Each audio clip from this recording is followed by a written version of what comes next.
Morning, Dr. Black. Morning.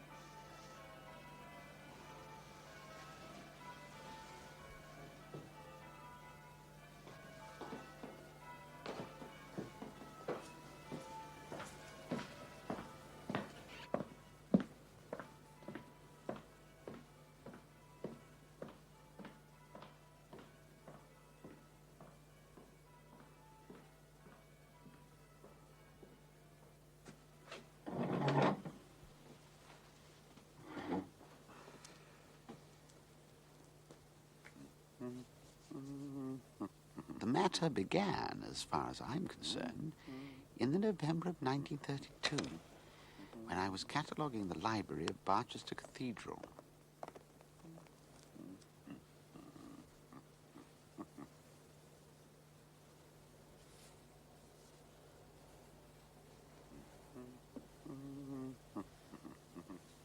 It was a disappointing collection, and what volumes of value I found were much fallen into decay. My task was scarcely furthered by the unhelpfulness of the librarian, at whose door I found myself bound to place the unhappy confusion that I discovered wherever I turned. I trust you prosper in your task, Dr. Black? It's profoundly uninteresting, I'm afraid. I sometimes wonder whether there shouldn't be a tax on authors. Mere poverty seems to be insufficient to deter them from writing. Now, if they had to pay for the privilege... A great many librarians would be seeking fresh employment, and there'd be far fewer books to catalogue. Have you nearly finished? With the numbered volumes, yes. In fact, I was just coming to ask you if there was anything else here you thought worth including in my description. Perhaps I can surprise you.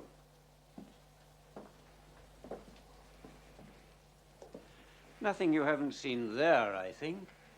What about the manuscript class? Hardly a fruitful field, I fear. Some mute inglorious Milton, perhaps? Canon Marcel's annotation to the Epistle of the Thessalonians, no? Professor R.D. Allington's mathematical tract. I think not. Well, Cyrus, of course. Cyrus? An epic poem in 8 cantos, product of a country clergyman's leisure. I wonder if he read it to his parishioners. I expect he did. Oh, what's this? I don't remember. Oh. Yes, of course, I'd completely forgotten.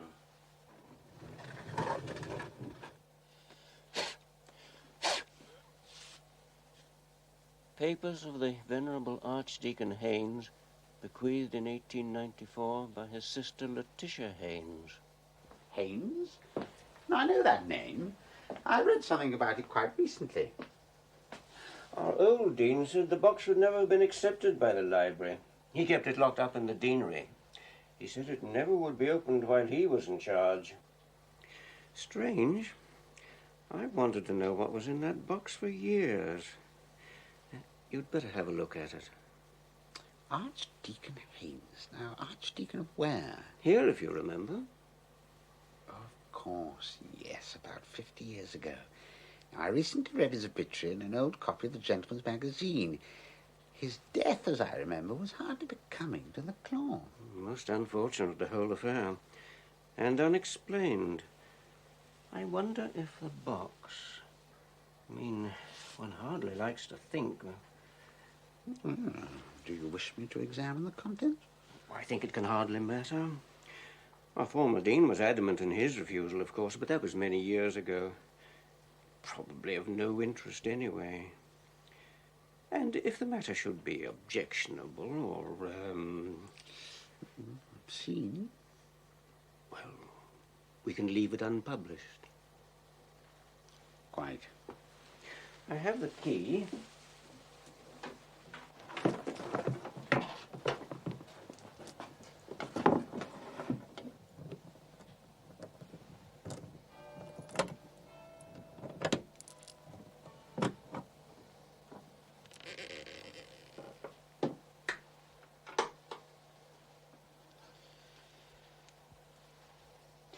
Well, I'll leave you with it. I trust you'll keep me informed should you discover anything of interest.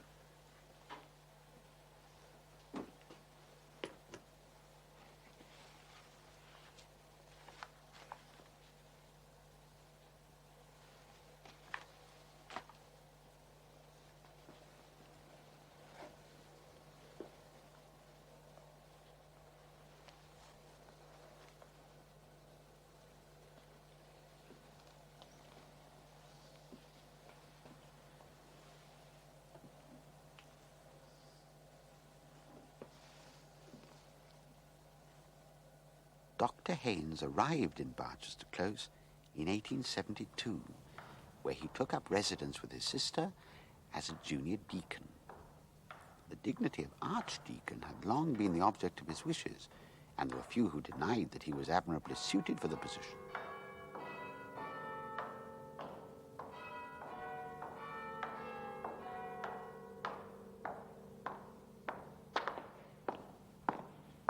His predecessor, Dr. Pulteney, however, lived to a great age and showed no willingness to relinquish his post.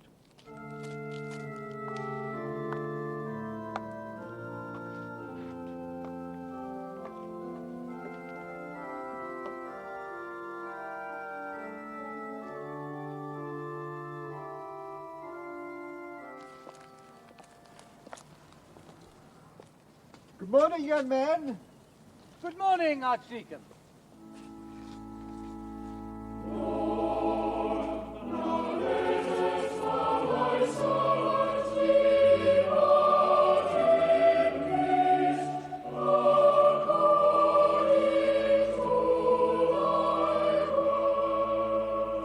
The Archdeacon will be 84 tomorrow. Really, one would hardly believe it. A marvellous age. You're invited to a modest celebration in his honor. Long life, Dr. Pulteney. Long Long life. life, long life. Many happy returns of this auspicious day.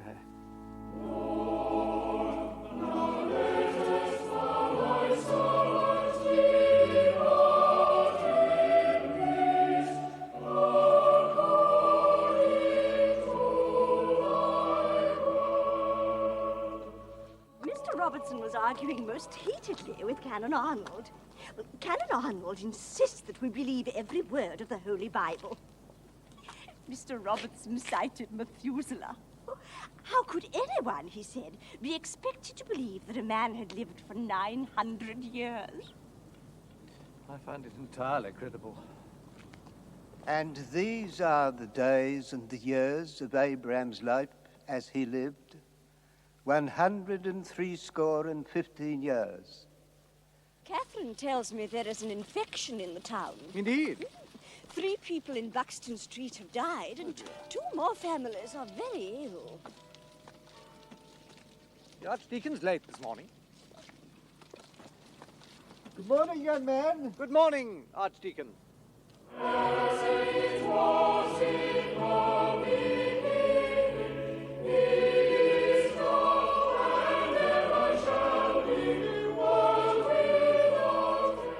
The Archdeacon will be 90 on Monday. A marvellous age. You are invited to a modest celebration in his honor. Long life, Dr. Pulteney. And absent friends. It was not until Dr. Pulteney had reached the age of 92 that he unwillingly vacated his position.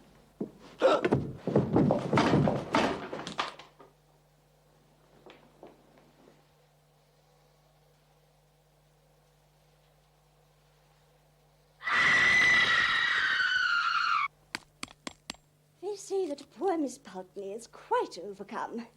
But now that her poor father is gone, she has no one at all. Of course, the poor dear Archdeacon was very old, but to go like that. Well, I blame the maid, of course. The maid? Yes, that insolent girl, Jane Lee. Oh, I never liked her.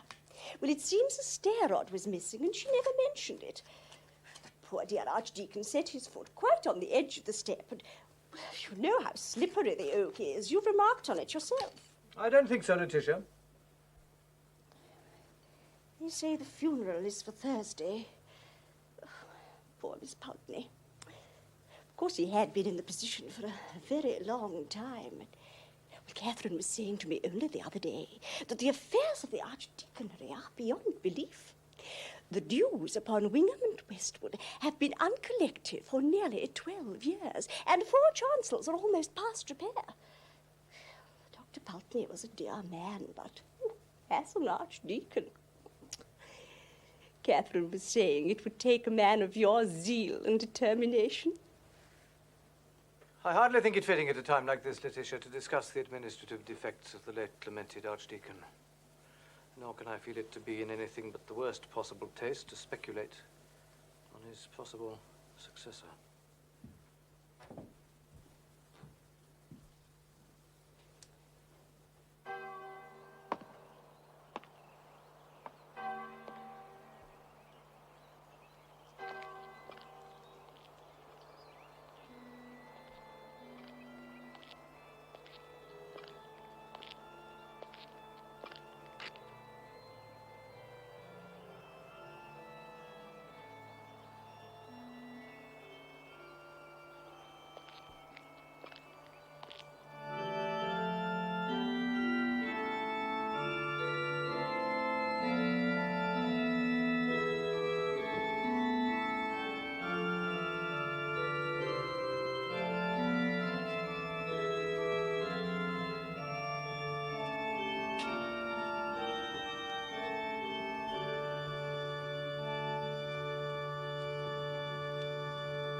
O Lord, open thou our lips.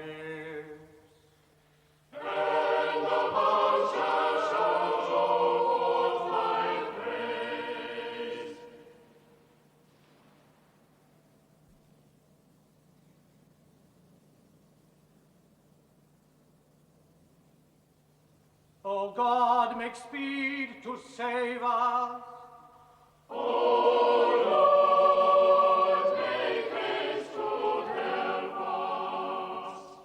Have you discovered anything at all untoward, Dr. Blake?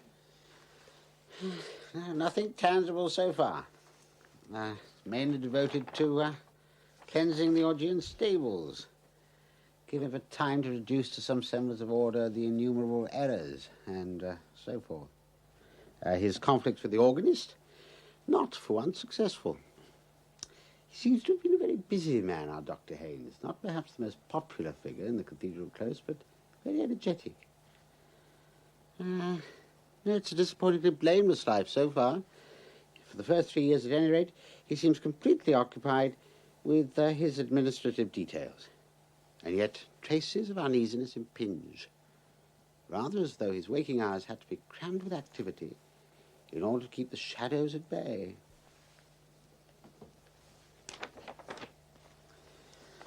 August the 30th, 1880.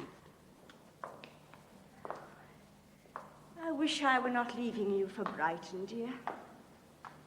The air will benefit you, Letitia. Damp and raw in Barchester in winter. Brighton will put some colour into your cheeks. Besides, you'll enjoy Cousin Henrietta's company, and she yours.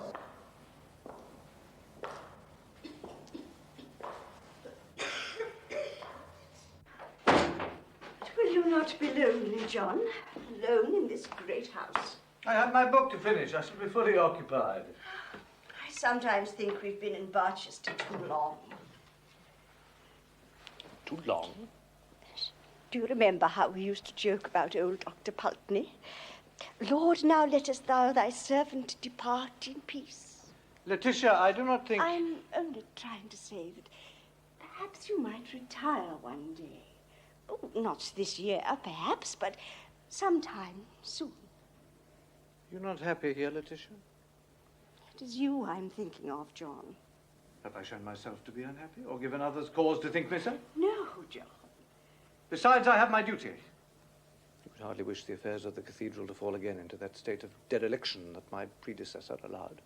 I had only thought. One should avoid fanciful thoughts, Letitia.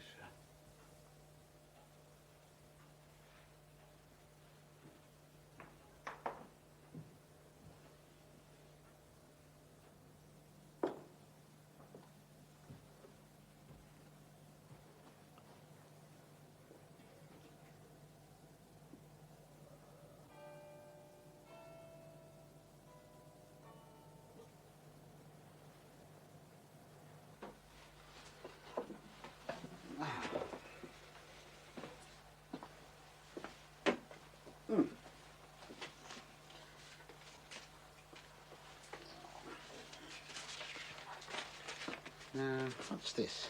A letter. Yeah, it's not the doctor's hand, nor his spelling either. I have been expecting to hear from you these last weeks. Bad times. Which way to look for the rent, we do not know. Send £40 or steps will be took I shall not wish. What is it, a begging letter? More than that, I think. Seeing as how you was the means of my losing my place with Dr. Putney, what I could say, if put to it, Jane Lee. The maidservant. Well, there was a quarterly payment in the accounts to one J.L. I wondered about that. It started soon after he became Archdeacon.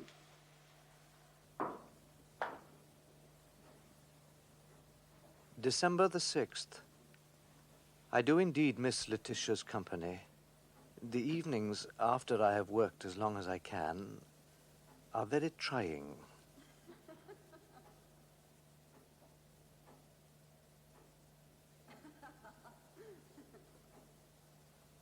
The house is too large for a lonely man, and visitors of any kind are too rare. I get an uncomfortable impression when going to my room that there is company of some kind.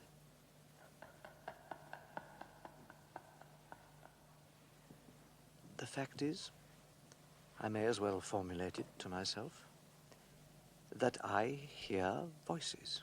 Long life, Dr. Barchester. Long life. It seems a stair rod was missing and she never mentioned it.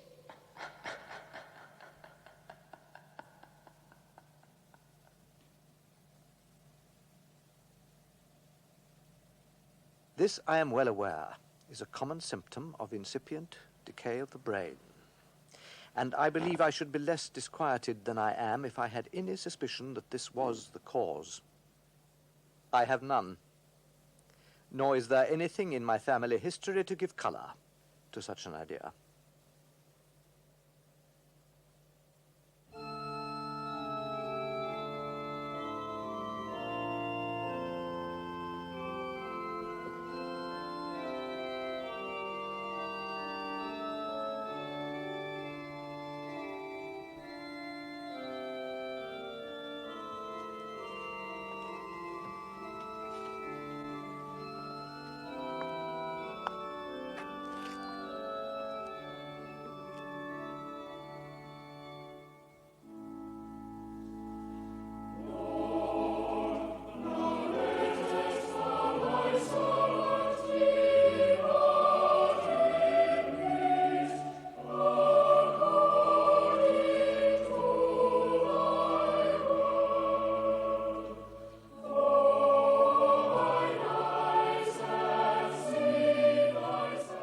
October the 11th. Candles lit in the choir for the first time at evening prayers. It came as a shock. I find that I absolutely shrink from the dark season. Much struck by the character of the carving on my stall.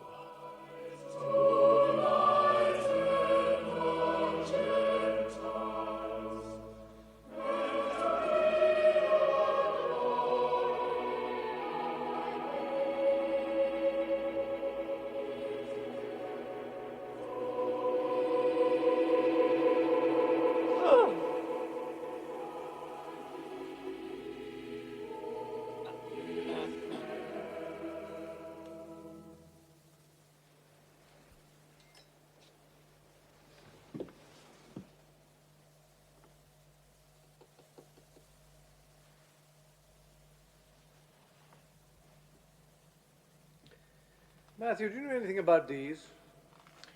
They were done before my time, sir. Nasty little things, I'd say. No place in the Lord's house, in my opinion.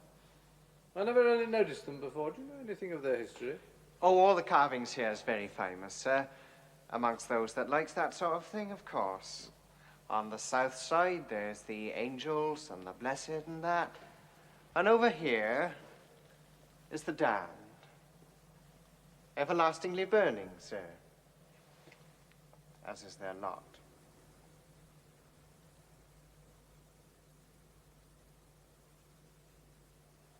There appears to be more conviction in the figures of the damned. I dare say you're right, sir. Of course, what a lot of folk don't notice is these. Very strange, some of these are. That's one of the 7 deadly sins, pride, I think. They must all be along here. Yes, sir, I'm sure you're right. Oh, they all have a moral, sir. If you can understand it, that is. Of course, I prefer something a bit more modern myself. Oh, they must be 14th century. Most of them are, sir. Of course, yours was done only about 200 years ago. There was a fire, you see, sir, and they had to be restored. The wood for it came from the oak trees over to Holywood. At least, that's what my father used to tell me.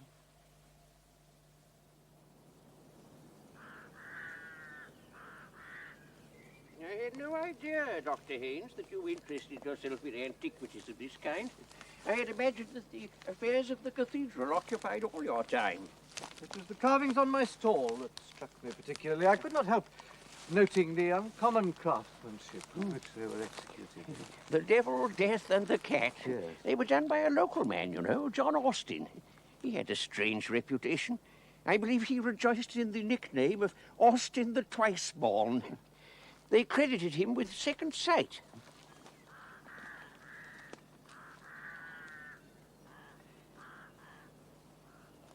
I suppose there are still parts of England as yet imperfectly lightened by the radiance of Christian thought.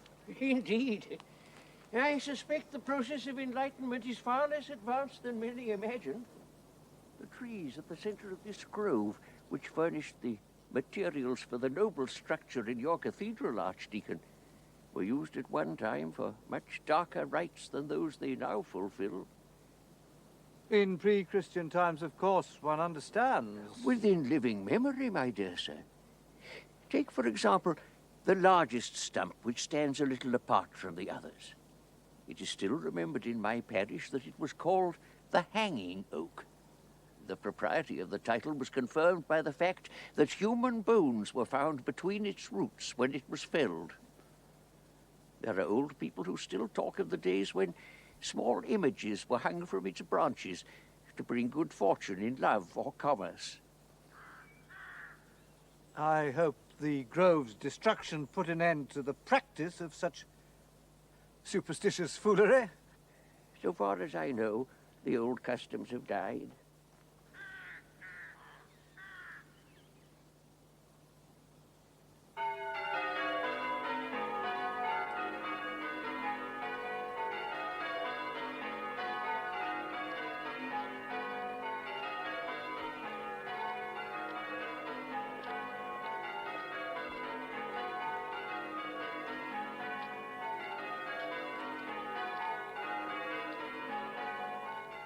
January the 1st.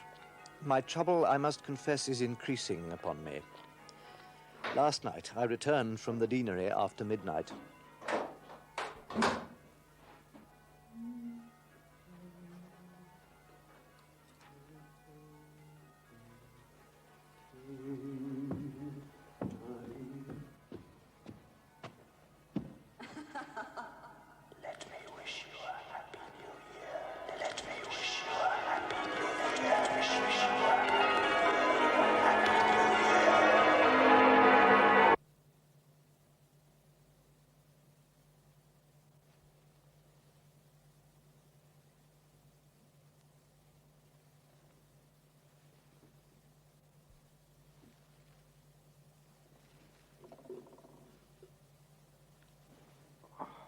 January the 15th. I had occasion to go downstairs last night for my watch, which I had inadvertently left in my study. I cannot say that I found it easy to leave my bedroom. I must be firm.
Archdeacon's diary provides the one outlet for all his troubles and fears. Although I suspect that much is concealed, even from this. Now look at this now. I must be firm, I must be firm, I must be firm. Repeated over and over on subsequent days. Look how it bites into the paper here. Oh, poor man. Incipient madness. His loneliness, conscience, and overwork. Well, his sister Letitia returns in the spring, and things take on a more cheerful air for him. No more dark evenings, I suspect. A modest celebration of the Deans last night. My defence of the episcopacy has been well received. The bishop was heard to say it displayed in no ordinary degree the refinement of the scholar united with the graces of a Christian. He's a resilient soul, our Dr. Haynes. One can't help admiring him a little. What a pity that he couldn't wait for Dr. Pulteney to leave the stage gracefully. Now, September the 12th, Letitia is gone again. And the house is very empty. A curious thing last night which I should like to forget. Perhaps if I put it down here, I may see it in its true proportion. I worked in the library from about 9 to 10 o'clock.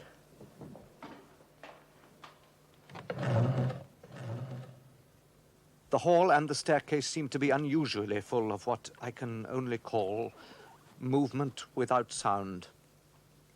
By this I mean there seemed to be continuous going and coming, and that whenever I ceased writing to listen, or looked out into the hall, the stillness was absolutely unbroken.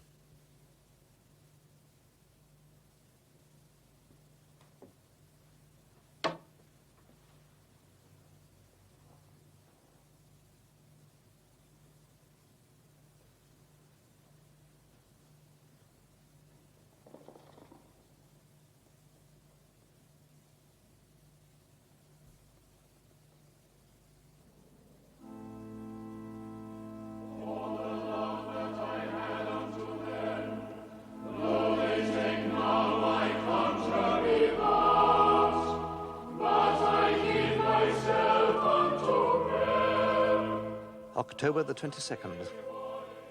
At evening prayers, I had the same experience which I recollect from last year.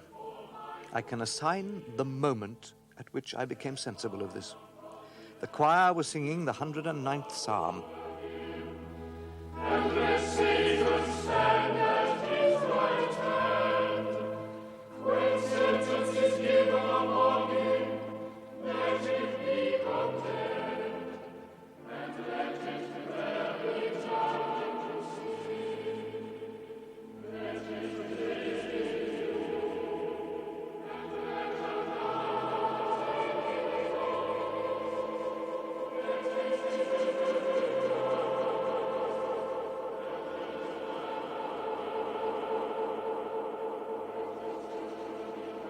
alms and beg their bread. Let them seek it also out of death. I was going to say that a change came over the carving, but that seems to be attributing too much importance to what, after all, must be due to some physical affliction in myself.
I'm sorry, sir. I didn't mean to startle you.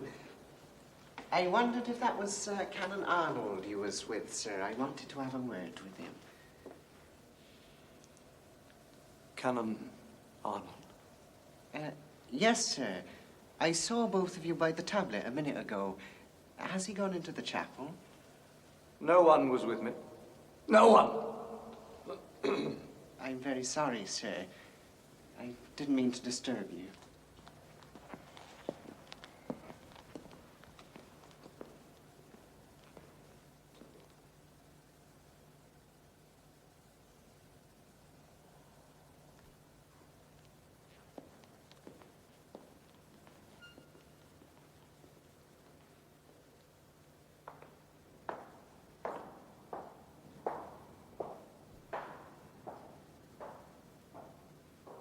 November the 15th.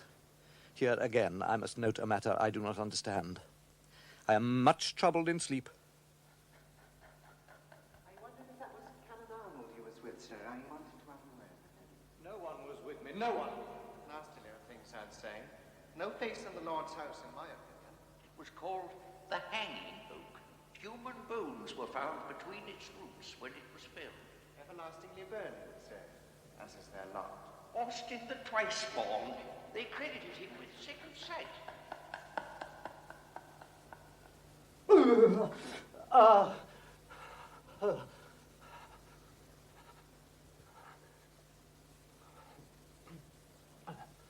I must be firm. It would appear that his firmness is beginning to give out. Why did he not plead ill health and join his sister at Brighton? Well, I suspect that he was a man who simply would not admit defeat. He's a confirmed rationalist, you see. It's interesting to note that he never once admits that the phenomena could be the product of anything other than some affliction in himself. But what else could they have been than the result of some strain? But these phenomena were witnessed by people other than himself. January the 7th. I have prevailed upon my cousin Alan to stay. Alan thinks this is a very noisy house. He thinks my cat is an unusually large and fine specimen, but very wild. January the 18th. Alan left yesterday. Apart from my servant, John, I am alone. Would there be anything else, sir?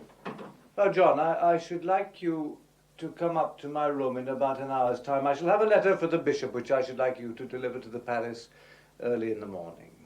Very well, sir.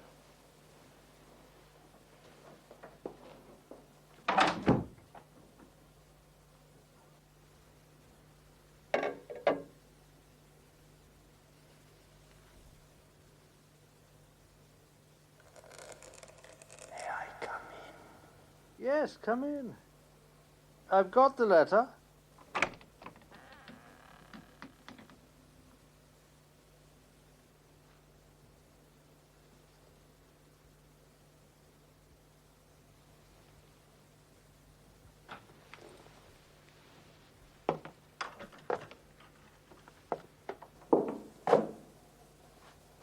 John?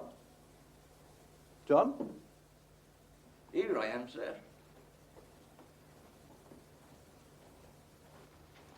Give me your candle.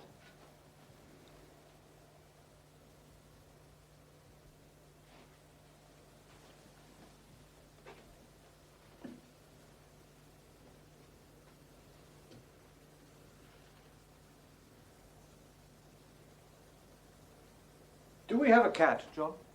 Cat, sir? A kitchen cat, a large brute. No, sir.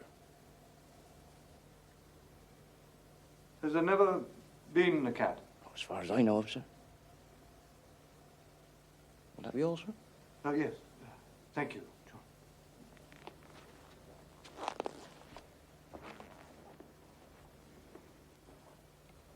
February the 21st. I must be firm. I must be firm.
to the distress and horror of family and friends alike, his neck was broken and his features almost unrecognizable.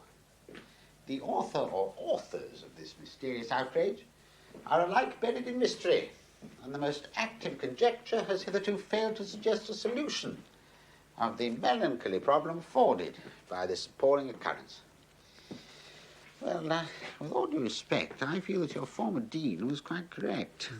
I take it that you don't wish me to publish this in my catalogue? My dear sir. Nevertheless, I think I will take the liberty of paying a visit to the cathedral. Good night. Good night.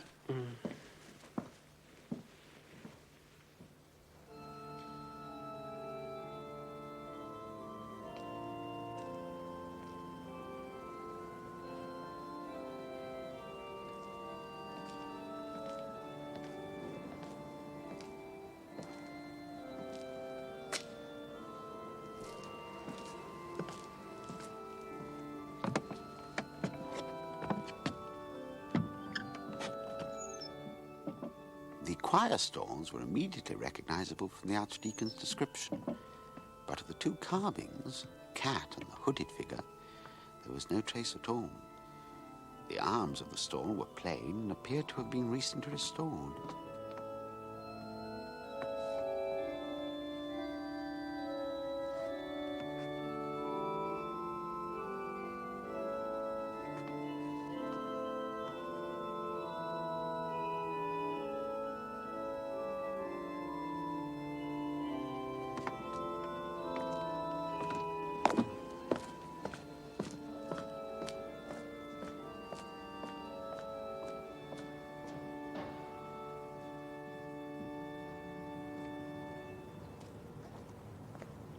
Local inquiries led me to search out the curator of the town museum, whom I was told was more likely to know the fate of the carvings than anyone else.